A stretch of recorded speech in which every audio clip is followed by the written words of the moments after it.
समय नई गुफा के द्वार पर एक बड़ा पत्थर रख दिया था, जिससे जारुअल जंगली हिंसक जीवों से बचा रहे। दानव 3 दिन और 3 रात सोता रहा। चौथे दिन वह दोपहर के बाद उठा और दानवी को प्यार करने के बाद फिर सो गया। इस बीच दानवी अपनी गुफा में ही रही। वह जानती थी कि दानव लंबे समय बाद लौटा है, अतः उसे कभी भी उसकी जरूरत पड़ सकती है। दानव चौथे दिन अर्धरात्रि के बाद पुनः उठा और दानवी को प्यार करने के बाद गुफा से बाहर निकला और जंगल में खो गया। दानव को जंगली जीवों का मांस खाने की आदत थी। धीरे धीरे दानव का पहले जैसा क्रम बन गया। वह अर्धरात्रि के कुछ पहले गुफा से निकलता, वन्य जीवों को मारता खाता और प्रातः काल अपनी गुफा में आकर सो जाता और रात तक सोता रहता। कभी कभी वह दिन में उठ जाता और दानवी को प्यार करता। दानव अपनी दानवी को बहुत प्यार करता था, लेकिन दानव और जारुल के प्यार में बहुत अंतर था। दानव अपने शरीर की भूख मिटाने के लिए दानवी से प्यार करता था और जारुल का प्यार दानवी के शरीर की भूख मिटाता था। अतः दानवी जारुल को हृदय से प्यार करने लगी थी। उसकी दिनचर्या अब बदल गई थी।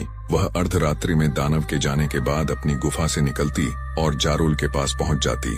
यहाँ आकर वह 16 वर्ष की सुंदरी बन जाती और रात भर जारुल से प्यार करती और प्रातःकाल होते ही जारुल को अचेत करके दानव के लौटने के पहले ही अपनी गुफा में आ जाती। धीरे धीरे कई दिन हो गए। सब कुछ बिना किसी बाधा के ठीक ठाक चल रहा था। एक दिन दानव को रात में भोजन की तलाश में अधिक भटके बिना बड़ा शिकार मिल गया। उसने भरपेट खाया और प्रातःकाल होने से पहले ही अपनी गुफा में वापस आ गया। दानवी जारुल के पास थी, अतः दानव को गुफा में दानवी नहीं मिली। दानव गुफा के बाहर निकला और उसने अपनी दानवी को बहुत ढूंढा, लेकिन वह नहीं मिली। दानव गुफा में पुनः वापस आ गया और लेट गया। प्रातः काल होते ही दानवी वापस आ गई। उसने गुफा में दानव को पड़े देखा तो कुछ भयभीत हुई, लेकिन शीघ्र ही उसने अपने पर नियंत्रण किया।